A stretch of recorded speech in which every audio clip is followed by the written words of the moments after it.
Oh, all right. Good morning, everybody. Still wading through my tech issues as per usual.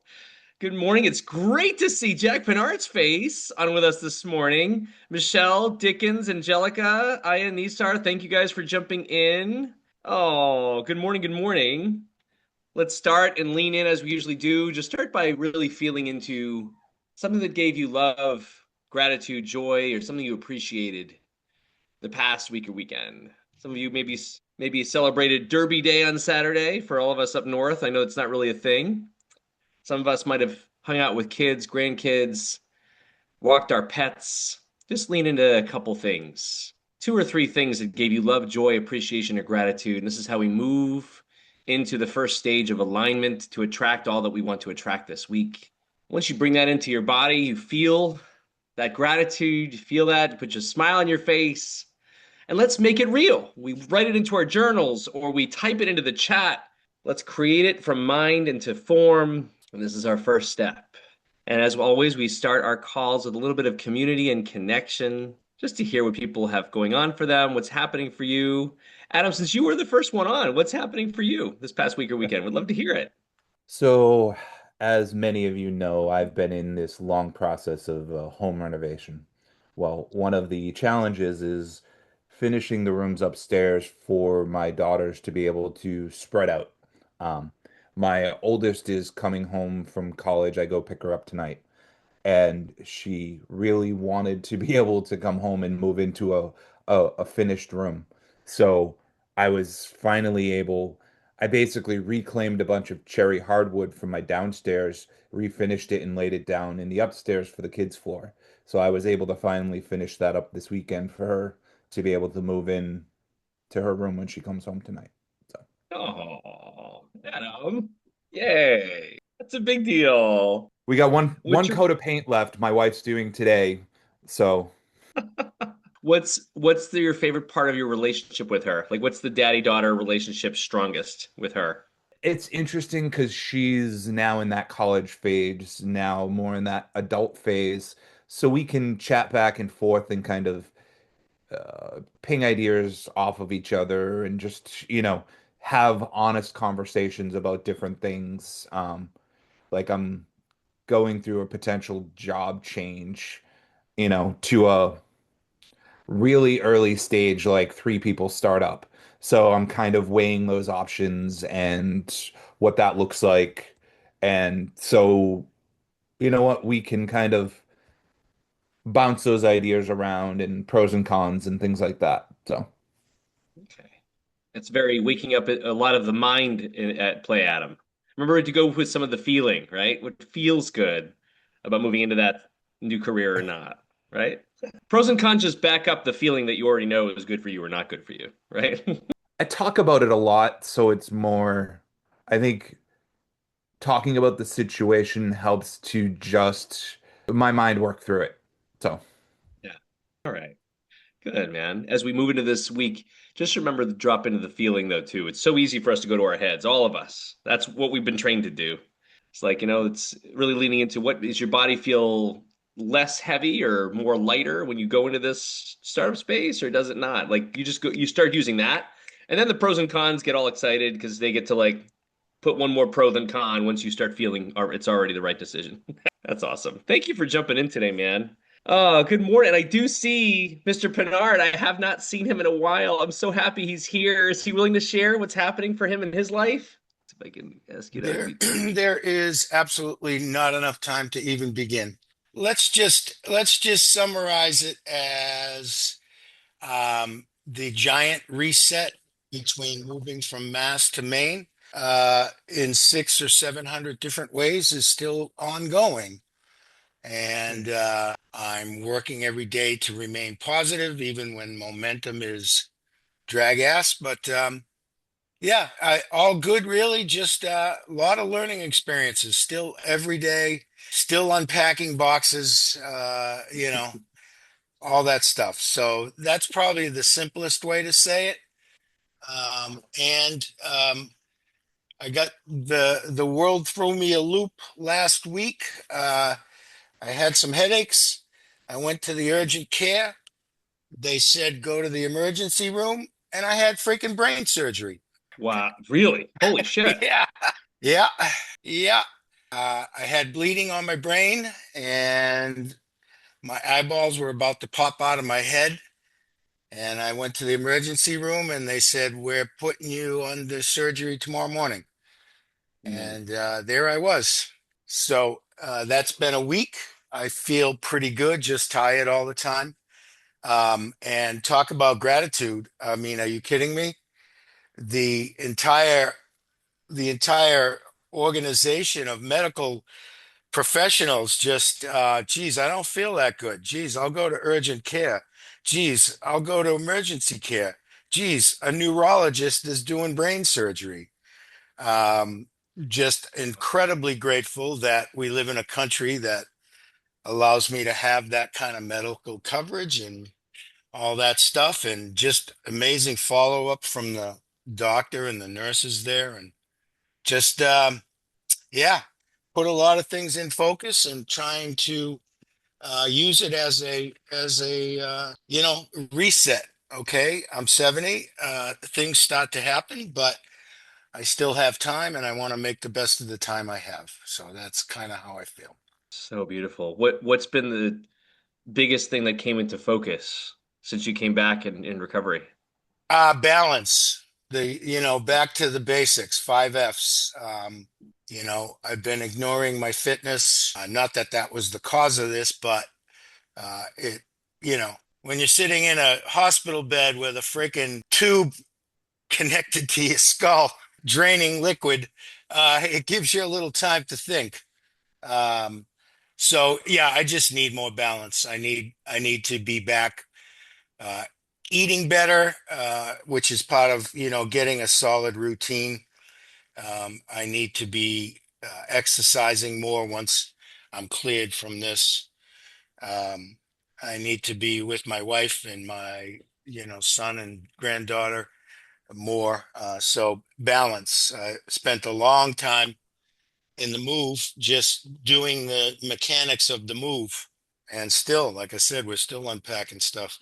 But anyway, yeah. So just a big reset on what's important and how I can be disciplined enough to search for it. As always, Jack. Fuck. Thank you for sharing. Wow. Yeah. Wow. Yeah, There's a not lot of people. something I ever expected to say, but had emergency brain surgery. So Shit happens to all of us, right? Shit yeah, happens to all of that's us. it. And it was just to wow, just to share it. Like I don't think everything that I was saying, I wasn't living the stuff that I was being awakened to, right? Like again, all of you, especially you, Jack, like in Dickens, like you've known all my lives and the shut up and do it and thing. It wasn't until literally when I lost feeling in the arms and legs in the car, and then they transported me to Lawrence General that, I remember thinking like all of that, and I die in a car in a parking lot, like all that, like what was the whole point? Like I remember going Yeah, through the whole like vision. exactly. Really? Yeah, Like this is yeah. it? And it Um, it takes it, right? Yeah. yeah, same thing. I'm laying on the pre-op table, and the doctor's pointing to where he's going to bore a freaking hole in the top of my skull, and I'm like, "This is it? I got so much stuff to still accomplish. What the fuck?" So yeah, it puts some shit in focus really fast. Yeah. And it as a gentle reframe, you already helped me because I just shifted the passage that we're gonna talk today because it's perfect for you. But just to shift accomplish, what does that mean to you, Jack? I, Yeah. I, I Well, immediately, after talking to you, latched onto that same thing. yeah. Well, you know, this April was 9 years since I sort of reassessed where I was at with my school department job, blah, blah, blah, and said, well, I'm going to go back to real estate and see if I can't make some money. And that's freaking 9 years. Now I've made some money, but I have never reached what I would consider a level that can give me any financial independence. And now that I'm here in Maine, the big push is that my son and daughter-in-law are absolutely chomping at the bit to get into that and do some flips and begin building their own financial independence. And, they're 28. So, I mean, if they did it at scale, they could be free at 40, for God's sakes. So that's a big push, is to finally get that to a level that is profitable enough so that I can push it off, walk away in the distance, push it off to them, but have, some independence for my wife and I, so we can travel and do things that we have not been doing at all. So that's number one. And number two is, what I always happily refer to as the music thing. Uh, I still want to, before I die, I still want to have, 20, 30 songs completed and fixed, mixed, and all that stuff. And I've just never given myself the free time to do that. So those two things. And then, of course, my granddaughter's one, and my daughter-in-law is pregnant with twins. So there's going to be three babies around, and I'd like to see them grow up and, contribute to their positive approach to life. So those are the three biggies that I was pissed off at, laying there waiting to get my head drilled open. Those are the three big things that I thought, shit, I ran out of time. Gotta, that's not right. Jack, with all the love in the world, every gene in my body is vibrating to tell you that all three of those priorities, you have to reverse them. Yeah, I figured you'd say something like that. You're not taking any money with you. None of us are. We're not taking houses. We're not taking money with us. Right? Reminding that you are chasing freedom, a feeling of freedom, using real estate as the tool. And all the shit that I taught you, I'm going to say I'm sorry, right, to you and Dickens with doing all the hard shit and forcing yourself to do it all. It really speaks to us as achievers, and yet it wasn't fucking the right thing to tell you guys. Moving into excitement, passion, and love, that's the first step to having all the other abundance come into you. And now I'm a walking example of that, having lost everything again, as you're aware, and moving back into it, not knowing where anything was going to come from, but following love, excitement, and passion first. And that teaches our kids so much more, Jack, than giving them a real estate business. Now, if it's the connection that you want with your kids, you can have that and make real estate a part of that, right? And have them come into a business and connect with them, but make sure it's connection over profit, right? Yep. Make sure it's connection over direction. That's what Meg's new thing is. And I love that she says that all the time. Yeah, no, Oh, I do understand that. My brain kind of gets that. And part of the reset is to move away from that idea. And, I've been programmed for it for so long. Like I said, it's been 9 years. And even before that, the majority of my life, I was trying to make enough money to build a recording studio. So it's been programmed in forever. But I do get what you're saying. It's a super hard lesson for me, yeah. which is again one of the things in the giant reset that I'm working on. But that's a very hard one. Yeah. Well, this is no time like having brain surgery to come back and reset anything you thought was considered successful, right? Yeah. And that I want to invite you, Jack. We just put out, a few of us are doing a beta right now. I put out a 7 days to reset your identity. And it's like I would love you if you feel called to go through that. It's only it's like 30 minutes a day. And it brings you through how we are programmed, right? And I know Dickens is in it right now, a few people, but I would invite you to be a part of that. Just because this is exactly where you are. The Okay. deprogramming of Jack, like 70 years of one level of programming, right? 70 years of you have to do this, you have to be this, and this is how you're going to get freedom. Like, here you are. Now you get to reset yourself, man. Your whole brain's new. You can become new too. I'm going to say that. I know it's a story. I'm going to throw that out there. Yeah. Okay. That's good. I don't Oh, want to I don't want to monopolize things, so I've said more than enough, but no, thank that's you one for all hell of you've a said. story. That's one hell of a story. And you know what? I'm going to fast forward just because I think it's very relevant. I had a passage today. I immediately skipped it for this next one, which, oh, thank you very much, Jack. I'm just feeling a lot, like especially with you and I have come to. Thank you for being who you are. Thank you for sharing and being vulnerable. And I see you. I see all these different versions of you. And I'm thankful that you're here sharing it with everyone else too, because there's at least 7,000 people that can take this story and relate with it. But even if there's just one person, and maybe I'm that person with you. So the passage today is called Beneath Arriving. I'm only lost if I'm going someplace in particular. A friend was traveling around Europe, training from city to city. Despite her plans, her interests drew her in different directions, and a path unfolded that she couldn't have foreseen. Each point of discovery led to the next, as if some logic out of view were guiding her. During this phase of her journey, though she often wasn't sure where she was, she never felt lost. It was when she needed to arrive at a certain station at a certain time that she felt she was off course, astray, or at the fringe of where she was supposed to be. All this led her to realize that the more narrow her intentions on any one day, the more she felt behind, late, lost. In contrast, the wider her net of designs, the more often she felt a sense of discovery. Regardless of where she had to be, it seemed that the more open to possibility and change she was, the more she felt like every moment she came upon was holding a treasure she was supposed to find. Of course, there will always be times when we need to find our very precise way. But more often than not, our image of a destination is only a starting point that we cling to needlessly.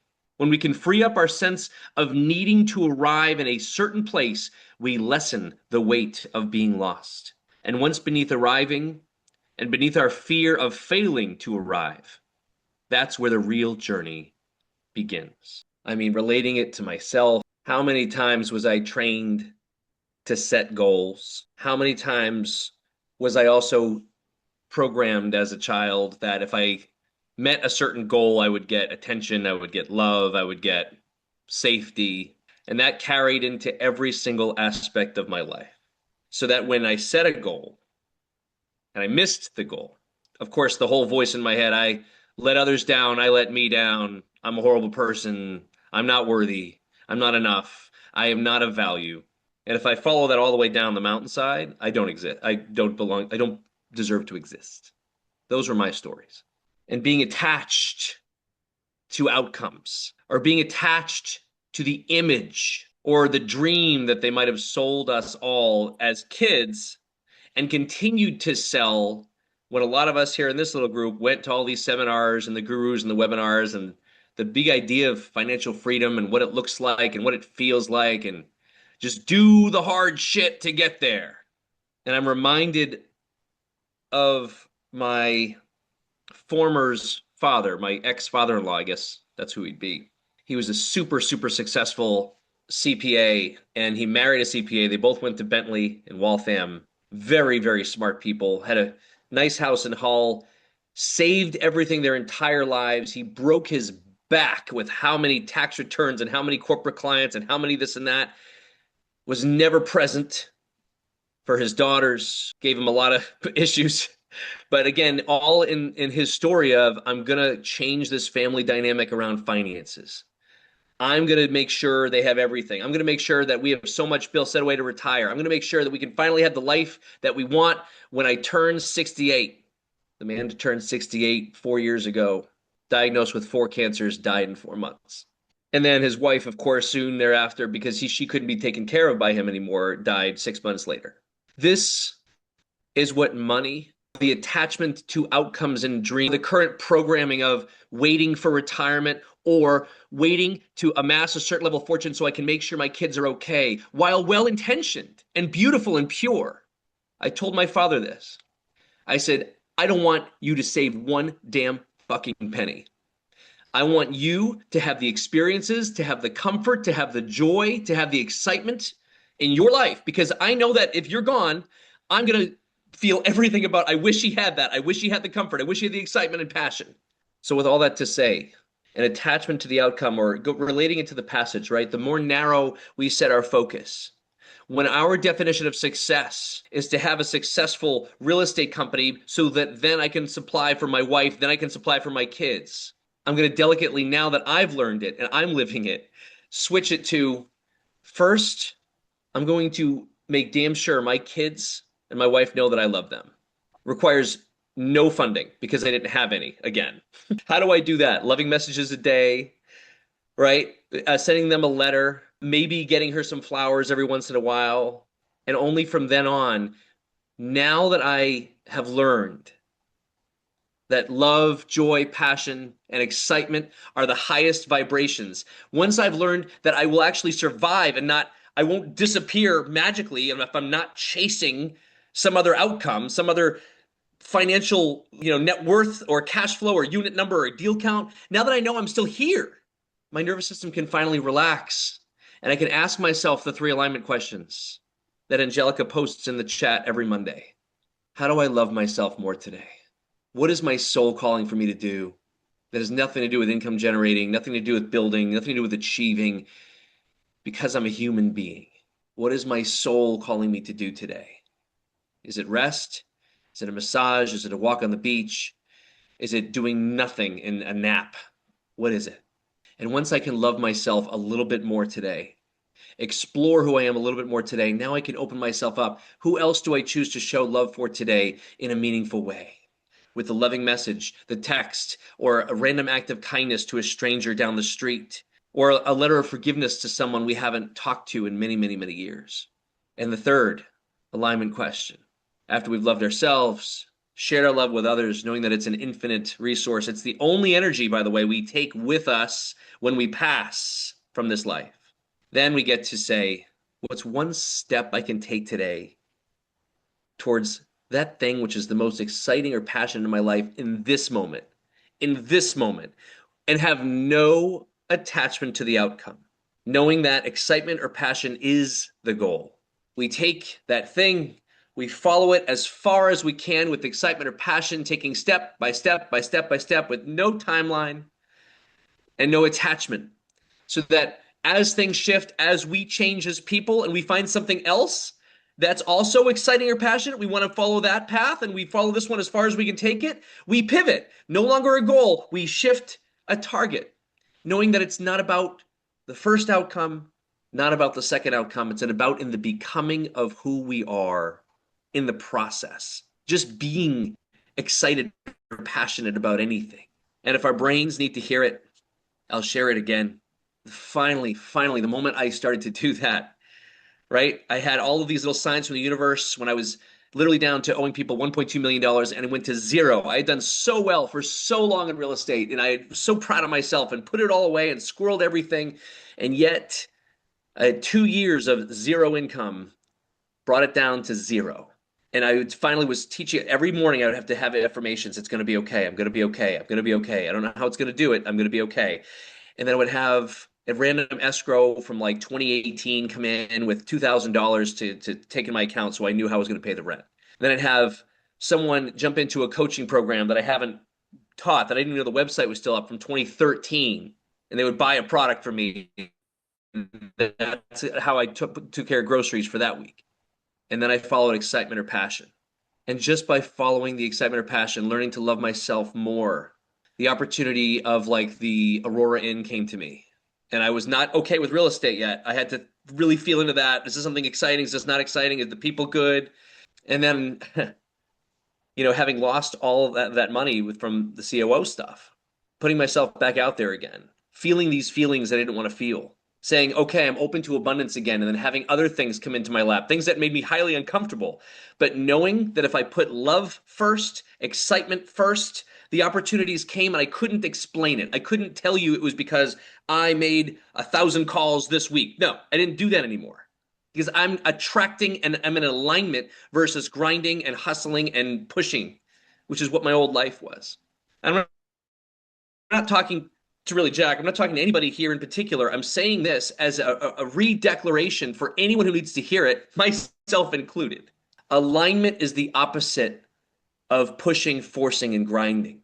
We're human beings, not human doings. We were sent here to experience life, to explore who we are, not to chase some finite, tangible, imperfect piece of green paper that doesn't go anywhere. And it gives us the feeling, we're sold that it gives us that feeling of freedom when there's so many other freedoms that we can have now. There is time freedom, there's spiritual freedom, there's relationship freedom. Wow, went on a really, really long rant there. And as per usual, first of all, I want to thank you all for joining me for Manifest Monday Mindset Magic. Usually there's a little bit more interaction, but these were started for me to reaffirm to myself every single week how I choose to spend my week. And I'll still hold to that, where maybe today was also about me. And if one person got something out of it, I love that. And at the same time, thank you for reminding me why I'm here. Thank you for reminding me why I exist every single day, to just experience life in all its forms, to love, to be excited, to be passionate. And when something comes up like a trigger, I get to be curious around it.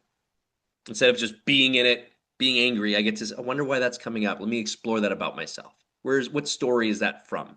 Where is that coming from in my life? Woo.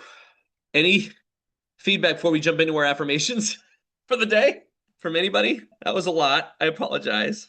No, never Go ahead, apologize, Nick. Yeah, never apologize. I mean, it's everything that I needed to hear. I can't speak for anybody else. I mean, I don't think any of us that are on this call could ever say that we can't hear that message enough and pull something away from it every time. Because, I know that I always have the Monday scaries, the Sunday scaries, and the grind. And it brings me back to what's important. None of that shit is important. You can't take any of it with you. And if anybody knows that, I do, right? And so I never get tired of hearing that. So please, I appreciate your rants. They always speak to my heart, and this is no exception. So it's exactly what I needed to hear today. And I mean that from the bottom of my heart. I love you, Michelle. I love you too. And I'm hoping that, oh, go ahead, Dickens, yeah. No, also thank you, Nick, for your rant. But being so technical myself, I don't know how you're gonna answer that question. But what is the steps? 1, 2, 3. To go from that grinding to attracting. I know I need it, but I love that. Thank you, Dickens. And I'm been looking for it, but I realize that I am where I am. I went to med school, and they give you all the steps. And also, I realize that I'm getting better at my real estate because I know that there's some steps, being with you, that I did the REI Sales Academy. So I know the steps to get on the phone and talk to people. That's my favorite. I'm going to ask you, what are the steps? That's a beautiful question. I'm going to quickly say that Angelica posts them in the chat every single Monday. So you have all 3 steps. But okay. I will say this is so difficult for all of us who've been learning and being rewarded for being in our brains our entire life, right? We go to our mind to think through it. Like even Adam at the beginning, like pros and cons list, like what are the steps? What are the steps? What are the steps? And I will share this, like while I've created steps, or I haven't created anything, like alignment is alignment, right? So there's 4 steps. 3 of them are written down in the chat. One is we move into gratitude, because if you're in survival, if you're in fear, if you're in like whatever you're in, right? You're in chasing energy. And by being in fear and chasing energy, what happens when we start to chase anything? What happens when we chase our dog when we want it to come back, right? Runs away. So we first move into gratitude. That can be a gratitude practice. It can be the journal, the 5-minute journal. It can be just 2 or 3 things like we're doing here every single Monday. After we move into gratitude, whether it's in this call or you do it after the call or you do it every single day, those 3 questions are the alignment questions. Once you're in gratitude, then you say, what is my soul calling me to do today? Or how can I love myself more today? That's the first question. We have to fill our cup before we can fill anything else. And that's not going to the mind, it's feeling. Going to the mind is income generating activities and making the priorities and making this all happen. No. We have to start to retrain. Our heart will lead, our mind will follow. This is the servant, not the director. Once we say, how do we love ourselves more today? We then move into who else do we choose to show up for today in a meaningful way, right? So the loving message to a spouse or to a child or to a random act of kindness down the street. Doesn't matter who or what. What matters is you're sharing your love with someone else. And then the third, love. We can take care of our love for ourselves. We've loved someone else. And then we move into excitement or passion? What's just one step today that brings me towards something that gets me all excited or passionate in this life? And we don't have to think through the whole thing. The brain loves to have the whole thing. But wait a second, that's overwhelming. Oh no, like no. That's the whole point. We're training. It's the heart's now leading again, just like when we were born. No, what's one thing that gets us excited? And maybe if you don't know what that is, that's your step. To pour your cup of tea, to put on your favorite music, and to just sit with your journal and say, when I was a kid, like what got me so excited? What's something that I love? And the brain wants to go to the how, the brain wants to go to all the steps involved. No. What's just one step today? Maybe it's a phone call. Maybe it's working with GPT or Claude and what could this look like, right? Like maybe it's going to Guitar Center and seeing the new guitar out, even if you're not planning on buying it. What's that one step towards excitement or passion? And after that, I will tell all of you guys, right? Like this is, I guess the business priorities actually don't matter. But at the beginning, once I got those three together, then I would finally go into my business priorities. Knowing though, in this today, what we talked about, it is not about the outcome. It's about who we are becoming on our way to the outcome. Because ultimately, we're all going to die. And we take none of this with us except love, excitement, and passion. And our wisdom of ourselves. I love you, I love you, I love you. So take care. Do the thing. Really quickly, for those of you still with us, let's end and start this week. Deep breath in. And release. Let's do one more deep breath in. And release. As we start our week with power, with creation, with remembering who we are as a divine being sent here by the light. We are reminded the only reason to even be here is to experience life in all its forms, to learn more about who we are and our connection to the divine, to learn more about our connection to others. Why are we here? What feelings are we running towards? What feelings are we trying to protect ourselves from? We appreciate that the mind builds so many complex towers and walls to protect us from what we don't want to feel. We love the mind for that. It's doing its job, the job that we programmed it to do so many years ago. And now that we're adults, now that we're safe, now that we're remembering who we are and how powerful we are, we get to lean back into the heart to lead, allowing our feelings to be heard, allowing our authentic voice to be shared, allowing our excitement or passions to be shared openly, to have that vibration increase in our bodies where there's no choice but to just live our life and wake up with a big, goofy smile on our face, where we sing, we dance, we play music, we love others. And while we do that, all other energies, all other forms of abundance, the moment we accept and agree we are worthy, they all come in from all different angles at all times while we sleep. This is the power of being a divine creator. Remember who you are this week. Remember to move in the direction that your body tells you to move. Your mind will follow. I promise. Let's just seal this with a deep breath in. And release. Thank you, my loves. Thank you, thank you, thank you. I will see you next week. Same bat channel, same bat place.